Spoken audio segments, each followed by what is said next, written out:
अस्सलाम वालेकुम हज़रत नज़रात में उसरार अहमद किसाना। बड़ा हुपला है ब्रॉडशीट का और उसके साथ-साथ उसकी मुख्तलिफ जो ऑफ़स्प्रिंग्स हैं वो भी अब निकलते आ रहे हैं, मुख्तलिफ स्टोरीज़ चल रही हैं। आपने देखा होगा कि कैसे मुख्तलिफ नाम भी सामने आने शुरू हो गए हैं और ये सिलसिला कहाँ तक चलेगा और इसमें से क्या-क्या चीज़ें निकलेंगी और क्या ये वाक़ई सिर्फ़ ऐसी बातें हैं या खोखला सा एक सिलसिला है? और साथ-साथ दूसरा जो सिलसिला है वो हम देख रहे हैं कि फॉरेन फंडिंग केस जो है पीटीआई के हवाले से उसकी समातें चल रही हैं और उसी के हवाले से ऑपोज़िशन जो है वो जलसा भी करने जा रही है इलेक्शन कमीशन के सामने। इसका ज़रा तजिया करने की कोशिश करेंगे और आज हमारे साथ मौजूद होंगे जनाब राजा आमिर अब्बास साहब, आपको पता है डिप्टी प्रोसिक्यूटर जनरल रहे हैं नैब के और सुप्रीम कोर्ट के वकील भी हैं। तो उनसे ज़रा बात करेंगे, आप उनको टीवी पे अक्सर देखते रहते हैं, उनसे बात करके पूछते हैं। राजा साहब अस्सलाम वालेकुम जी। वालेकुम सलाम जी। राज साहब जरा थोड़ा-सा हमारे नाज़रीन को पहले तो मैं आपका शुक्रिया अदा कर दूँ कि आपने टाइम निकाला, रात गए और हमारे नाज़रीन के लिए क्योंकि ये टेक्निकल चीज़ें हैं तो मैं सोच रहा था कि आपसे ज़्यादा कौन जानता होगा इन चीज़ों को और आपका चूँकि नैब के साथ भी ताल्लुक रहा है, तो आपको सब चीज़ों का पता होगा। तो ये ब्रॉडशीट का ज़रा थोड़ा-सा अगर हम वो कहते हैं ना ब्रॉडशीट मेड ईज़ी, इसको थोड़ा-सा हमारे नाज़रीन के लिए ज़रा please make it easy to understand जी। हो क्या रहा है? In simple words sir I can explain it कि जब नैब बनती है 99 में, तो मुशर्रफ साहब की हुकूमत में, तो उस वक़्त ये एक नया कानून होता है और जब इस कानून के तहत एक अदारा वजूद में आता है, तो इस अदारे में चूँकि इसने व्हाइट कॉलर क्राइम की इन्वेस्टिगेशन करनी थी और पब्लिक ऑफिस होल्डर्स और ब्यूरोक्रेट्स की उन्होंने इन्वेस्टिगेशन करनी थी, तो इनिशियली इनके पास वो एक्सपर्टीज़ नहीं थी। पाकिस्तान में चलें इन्होंने कुछ लोग हायर कर लिए थे, कोई स्टेट बैंक से आ गया था, कोई एफबीआर से आ गया था, आर्मी के काफ़ी ऑफिसर थे, लेकिन जो इन्वेस्टिगेशन का इनको एक्सपीरियंस था, ख़ासकर जो बैरून मुल्क दौलत ले जाके पार्क कर दी जाती है, वहाँ जाके छुपा दी जाती है, तो उसको ढूँढने के लिए ये बिल्कुल एक नाइव सा इदारा था।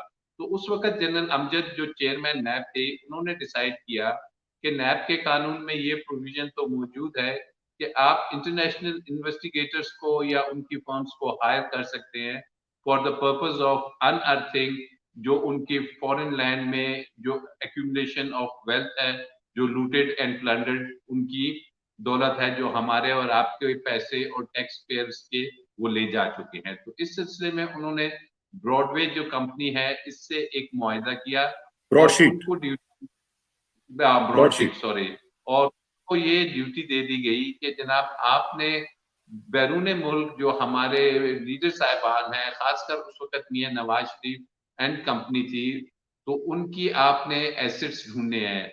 लेकिन उसके साथ-साथ उन्होंने कहा कि हमको और भी नाम दें, तो फिर आसिफ अली ज़रदारी, बेनज़ीर भुट्टो और कोई लगभग 200 बंदों की इन्होंने लिस्ट दे दी कि इनके आप एसेट्स जाके वहाँ अनअर्थ कीजिए। जब वो 200 बंदों की लिस्ट हुई, 2000 की बात है, एक ब्रॉडशीट ने काम शुरू कर दिया, तो चलते-चलते 2003 आ जाता है। जब 2003 आ जाता है, तो नैब जिसका पर्पस था कि उसके प्रिएम्बल में भी लिखा है कि आपने लूटेड और प्लंडर्ड जो अमाउंट है, उसको वापस लेके आना है। तो काफ़ी हद तक कामयाबी हो रही थी, हुदैबिया का केस आ गया था, एडमिरल मंसूर का केस आ गया था और एक और हमारे वो साहब हैं कि जो इसमें शेरपाव साहब, इनकी काफ़ी सारी वहाँ पे जर्सी आइलैंड्स में काफ़ी हाँ, बहुत हैवी आ गई थी। तो 2003 में जब मुशर्रफ ने नवाज़ शरीफ को एनआरओ दे दिया, मुशर्रफ ने नवाज़ शरीफ को बैरून मुल्क जाना दे दिया। जब नवाज़ शरीफ को बैरून मुल्क जाने दिया गया, तो उसके जो नैब के केसेस थे, खासकर हुदैबिया वाला, एक हेलीकॉप्टर वाला भी केस होगा, आपको याद होगा, वो जी, जी। तमाम केसेस स्टैंड स्टिल पे आ गए और ऐसी सूरत-ए-हाल में अब इनके लिए मुमकिन नहीं था क्योंकि मियाँ कि नवाज़ शरीफ की फैमिली तो बैरून मुल्क मुशर्रफ साहब ने भेज दी। तो वो जो नैब का पर्पस था, उसको एक बहुत बड़ा धचका लगा।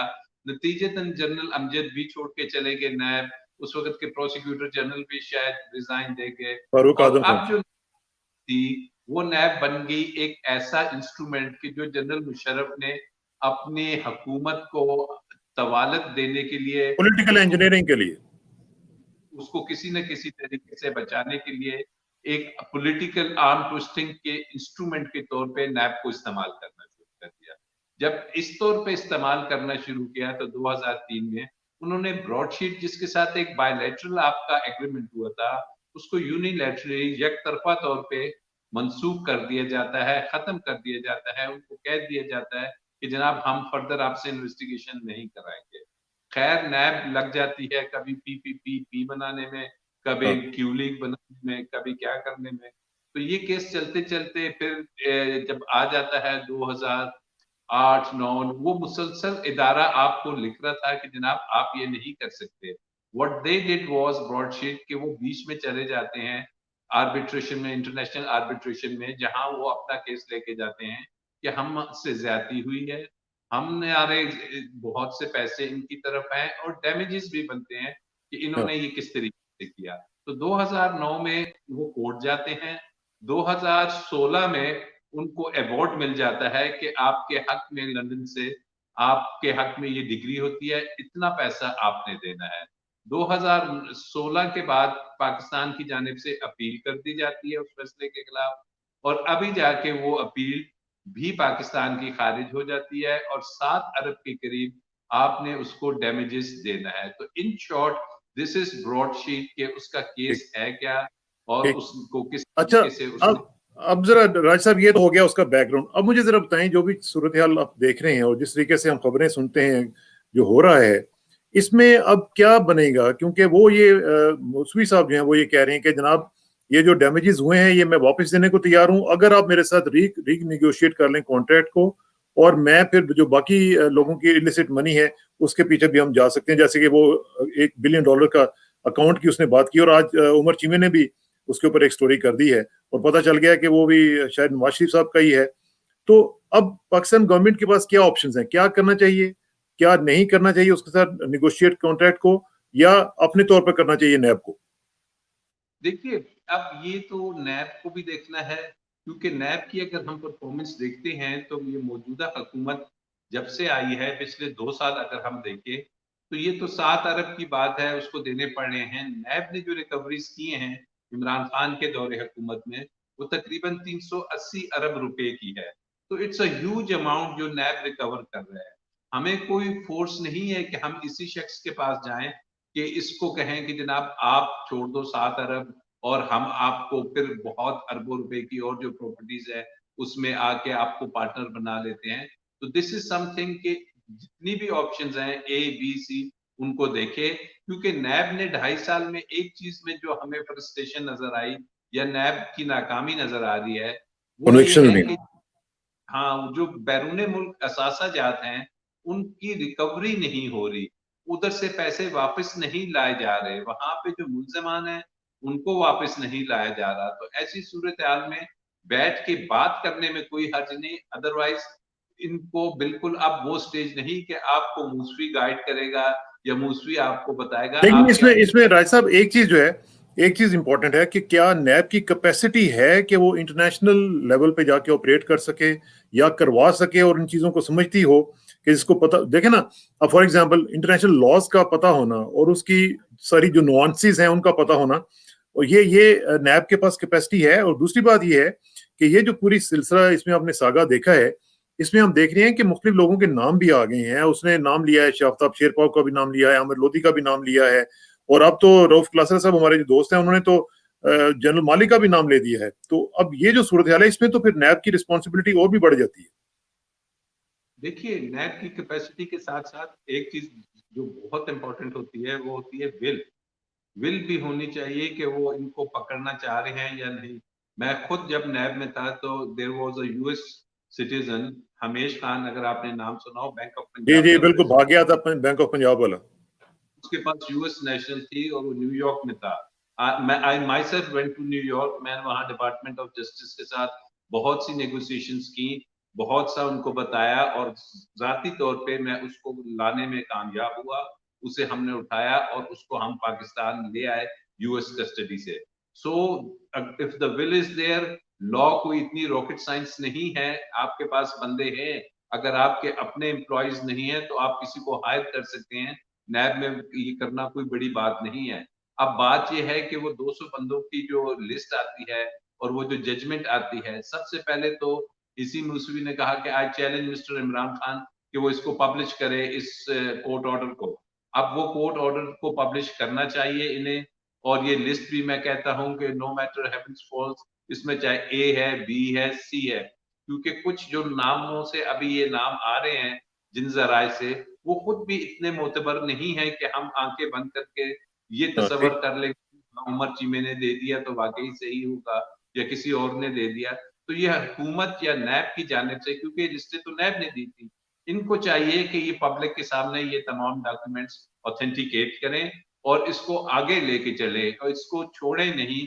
क्योंकि बात ये है कि अगर कोई करप्शन आपके सामने आती है, फिर कानून के मुताबिक आपके पास चॉइस नहीं होती कि आप ए को छोड़ दें, 50 को छोड़ दें और खाली आप पॉलिटिकल 4-5 बंदों को पकड़ के आप जी सारा दिन उनके आसिफ ख्वाजा और नवाज शरीफ यही करते रहें। लेकिन अगर आपके पास एविडेंस आ गया है, तो फिर चाहे वो ब्यूरोक्रेट्स हैं, जनरल्स हैं, जो भी उस लिस्ट में है, they should go after that.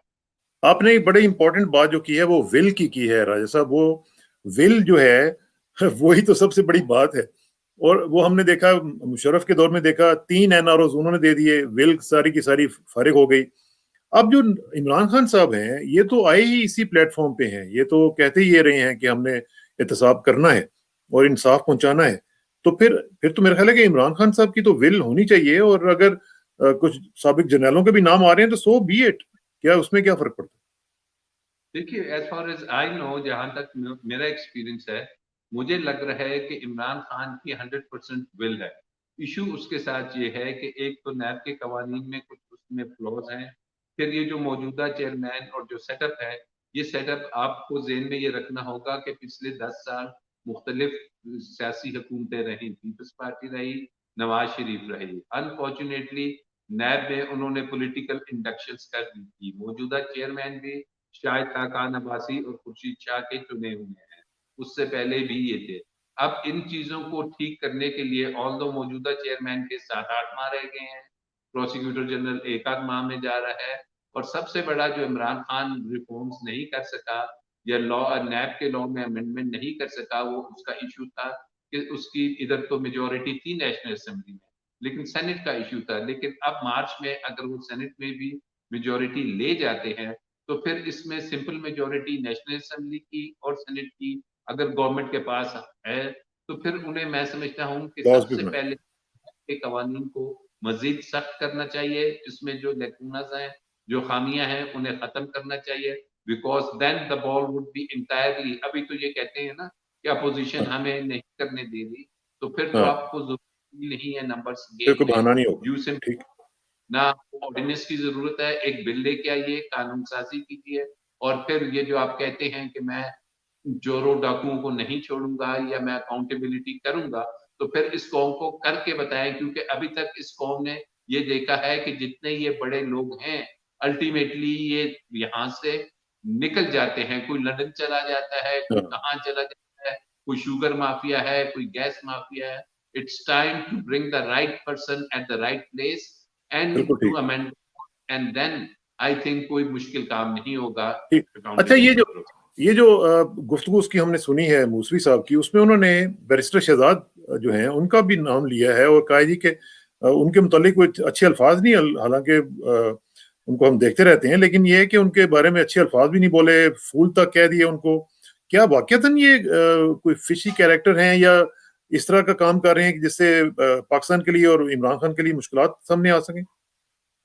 देखिए, अब हमको यूके में क्या नज़र आता है कि नहायत अफ़सोस की बात है कि वहाँ की जो इस किस्म की फ़र्म्स हैं या न्यूज़पेपर्स हैं, आज से पहले हमने इसी मूसवी को लेंगे, इसने जो अपना पहला इंटरव्यू दिया, ही यूज्ड द वर्ड कि I was after crooks.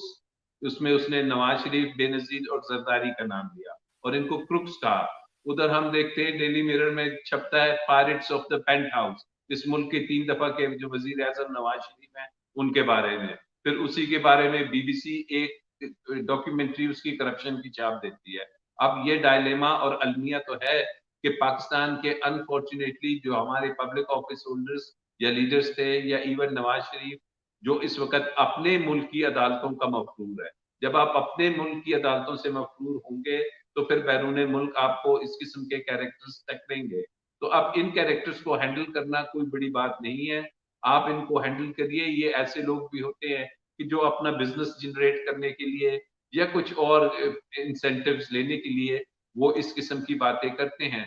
So do not take them 100% serious, you take the task of corruption serious. ये शक्लें या चेहरे या फर्म्स डजंट ये मैटर। मैटर नहीं करता। आप लिए और जो मैंने बताया है कानून साजी कीजिए और इन लोगों को पकड़े।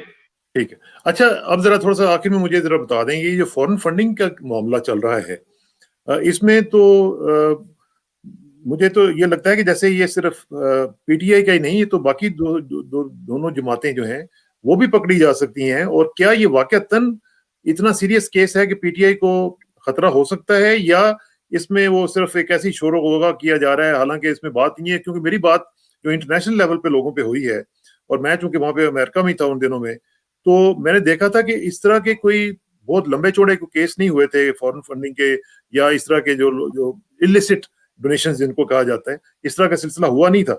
लेकिन अब चूंकि वो बना दिया गया है, तो आपकी क्या राय है इस हवाले से? देखिए, ये बना दिया गया है किसने? ऑपोजिशन ने और हमारे मीडिया ने। मीडिया ने तो 24/7 ये शुरू कर दिया है कि जी बस अब तो गई पीटीआई, पीटीआई नहीं बचेगी अगर सही फैसला आ गया। भाई आप अगर सही फैसला कैसे कह सकते हो? फैसला इलेक्शन कमीशन ने देना है, जहां लोग बैठे हैं। आप अगर आप ये समझते हो कि पीटीआई को उड़ा दिया तो आप उसको सही फैसला समझते हो? कतई नहीं। तो ये it's an unfortunate part on our media. अब इस केस को समझने की बात है कि पाकिस्तान में जो इलेक्शन लॉज आते हैं, 2017 में लॉज नए आ गए थे। ये जो केसेस हैं ये 2014 और पुराने के हैं, जब रिप्रेजेंटेशन ऑफ पीपल्स एक्ट थे और पॉलिटिकल पार्टीज एक्ट था, पुराने कवानीन। तो ये डील होंगे पुराने कवानीन के साथ भी। और पुराने कवानीन में ये चीज थी कि जब फॉरेन फंडिंग होती थी तो आपने डिक्लेयर जरूर करनी है। आप बताइए कि ये अकाउंट्स हैं, ये बाहर से पैसा आया है। और इन केस अगर आप डिक्लेयर नहीं कर सकते, the maximum punishment provided was कि वो तमाम पैसा फोरफिट कर लिया जाता है बाहर के सरकार। अब एक उसमें क्लॉज पुराने में भी थी, नए में भी आ गई कि अगर कहीं से ऐसे ऑर्गेनाइजेशन से पैसा आ रहा है कि जो बैंड हैं या जिनके ऊपर कोई किसी किस्म के दुनिया में यूनाइटेड नेशंस में या कहीं और कोई ऐसे इश्यूज हैं, या कहीं से भी पैसा आता है और ये शवाहिद मिलते हैं कि वो पैसा जब पाकिस्तान में लैंड करता है किसी पॉलिटिकल पार्टी के पास, तो वो पाकिस्तान की सालमियत के खिलाफ अगर इस्तेमाल होता है, सोवरेनिटी के खिलाफ अगर वो इस्तेमाल होता है, पाकिस्तान की इंटेग्रिटी के खिलाफ इस्तेमाल होता है, तो तब उस पॉलिटिकल पार्टी को बैन किया जा सकता है। सिंपली पैसा आ जाना और उसका इस्तेमाल अगर ये साबित ना हो, तो मैं नहीं समझता कि किसी भी तरीके से पीटीआई को कोई खतरा होगा कि उनकी पार्टी को किसी किस्म का बैन किया जाएगा। तो it's too early and then it's election commission और फिर उसके बाद दूसरी अदालतों में इसकी अपीलें जाएंगी। It would take another lot of time जब तक कि ये गवर्नमेंट शायद टाइम भी पूरा कर ले। तो तो ये इट्स जो वो क्या कहते सियासी सतह पे जो हो रहा है, राज साहब, इस पे भी जरा थोड़ा सा कमेंट कर दें कि ये जो पीडीएम जी की जो जमातें हैं वो जलसा भी करने जा रही हैं, तो उसमें फिर उनका क्या मकसद है, वो क्या चाहती क्या है? वो असल में पीडीएम अपनी एम्बैरसमेंट को खत्म करना चाह रही है। वो इतनी रिडिक्यूल हो गई है क्योंकि उसने तो अवाम को इस्तीफों की बात कर दी थी। उसने तो बात कर दी थी कि हमने लॉन्ग मार्च करना है। उसने तो कह दिया था 31 दिसंबर को इमरान खान चला जाएगा, इस्तीफा दे देगा। वो तो कभी पिंडी जा रहे थे तो कभी कहाँ जा रहे थे। अब वो इतनी अपनी एम्बैरस हो चुकी है कि वो एक उसको कवर देने के लिए अब इलेक्शन कमीशन के सामने आ गए हैं। ये तो वो इलेक्शन कमीशन है कि जो इनका अभी आया है, पुराना तो है ही नहीं। तो आई डोंट थिंक ये पीडीएम जो सी है ये एक ऐसा गेम कर रही है कि जिसमें इन्हें मजीद एम्बैरेसमेंट होगी। और बिलावल भुट्टो साहब तो आ भी नहीं रहे 19 को। ये इनमें फर्दर डिवाइड आएगी और आई डोंट थिंक कि इलेक्शन कमीशन इस किस्म के किसी प्रेशर से या उसके गेट के बाहर कुछ पार्टीज आ जाएं तो वो इन्फ्लुएंस होगा। तो पाकिस्तान की इकोनॉमी के हवाले से, अगरचे वो आपका फील्ड तो नहीं है, लेकिन फिर भी आप एक एज ए सिटीजन आप क्या फील कर रहे हैं? बाहर के जो लोग ओवरसीज पाकिस्तानीज आपको सुन रहे हैं, उनको आप क्या मैसेज देना चाहेंगे कि क्या जिस तरीके से इकोनॉमी का बेड़ा गर्क हो चुका हुआ था इमरान के आने से पहले, तो अब क्या हम लोग कोई अच्छी डायरेक्शन में मूव होना शुरू हो गए हैं? क्या इंप्रूवमेंट आप देख रहे हैं? महंगाई किसी वक्त कम होती हुई नजर आ रही है आपको? देखिए, दो पहलू होते हैं इकोनॉमी के, एक मैक्रो लेवल पे, एक माइक्रो लेवल पे। मैक्रो लेवल पे पाकिस्तान की जो पॉलिसीज आ रही हैं, आप मूडीज को पढ़ते हैं, आप ब्लूमबर्ग को देखते हैं, आपके जितना भी वहां से आपको मिलता है कि जनाब आप you are doing very good, आपकी रेटिंग्स बढ़ रही हैं, आपकी जो इंटरनेशनल स्टैंडर्ड्स हैं उसमें आगे जा रहे हैं, आपकी फॉरेन इन्वेस्टमेंट की तरफ लोग आ रहे हैं, प्रोजेक्ट्स लग रहे हैं, आपके जो रिजर्व्स हैं या आपका फाइनेंशियल डेफिसिट जो सा है वो कम हो रहा है। अब एक तरफ ये कम हो रहा है, दूसरी तरफ इमरान खान को जो इशू आ रहा है कि जब वो लोकल लेवल पे एक गरीब आदमी का मसला आ रहा है, तो एक तो थोड़ी सी गवर्नेंस कुछ होगी, लेकिन वो लड़ रहा है इन माफियास के साथ। ये माफियास कौन है? जो पिछली हुकूमतों के जो दोनों या तीनों जो उनकी टॉप लीडरशिप है, वो भी, चाहे वो शुगर फैक्ट्रीज के माफियाज हों, चाहे वो गंदम वाले हों, चाहे वो और बड़े बड़े माफियाज हैं, तो वो एक ऐसी सिचुएशन इमरान खान के लिए बना देते हैं मुल्क में कि कभी चीनी महंगी हो जाती है, कभी गंदम शॉर्ट होती है। So the basic cause to me is कि ठीक है, यहाँ पे उसकी ना तजर्बेकारी भी होगी, उसकी टीम में भी कुछ लोग ऐसे हैं जो परहैप्स इनके साथ कनेक्टेड होंगे माफियास के साथ। तो इस चीज को अब इमरान खान ने कवर करना है कि माफियास के हाथों जो जखीरा अंदोजी होती है उससे मुल्क में महंगाई होती है, तो इसको अगर वो कवर कर लेते हैं अगले साल 1.5 साल में, तो ultimately Pakistan is taking of. और पाकिस्तान अगर इसी तरीके से सीपैक कामयाब हो जाता है, जो अल्लाह ताला करेगा होगा, तो इस रीजन की एक इमर्जिंग ना सिर्फ जो सी आपकी वो की इकोनॉमिक पावर भी इमर्ज करके बनेगा। तो इट्स गुड फॉर द हमारे जो ओवरसीज हैं कि दे वुड सी कि पाकिस्तान एक इमर्जिंग इकोनॉमिक पावर बन के उभर रहा है। अल्लाह अल्लाह ताला आपके मुंह में घी शक्कर राजा साहब। और यही चीजें जो हैं ये ओवरसीज पाकिस्तानी जो सुनना चाहते हैं, क्योंकि हम लोग बाहर जो होते हैं वो बहुत ज्यादा कंसर्न होते हैं पाकिस्तान के हवाले से। आपका बहुत बहुत शुक्रिया, अल्लाह ताला जज़ा दे आपको, और इंशाल्लाह आपसे रब्ता रहेगा। आखिर में दुआ की मेरी इज्जत के लिए काफी है कि मैं तेरा ही बंदा हूँ, मेरे फख्र के लिए काफी है कि तू ही मेरा परवरदिगार है। तो बिल्कुल उसी तरह जिस तरह मैं चाहता हूँ, मुझे भी उसी तरह बना दे जिस तरह तू चाहता है। स्पुरदम बतोमाए खेचरा तू दानी हिसाब कमो बेचरा मुझे पाकिस्तान को। राजा आमिर अब्बास साहब के साथ इजाजत दीजिए, जल्दी मुलाकात होगी इंशाल्लाह। अल्लाह हाफिज।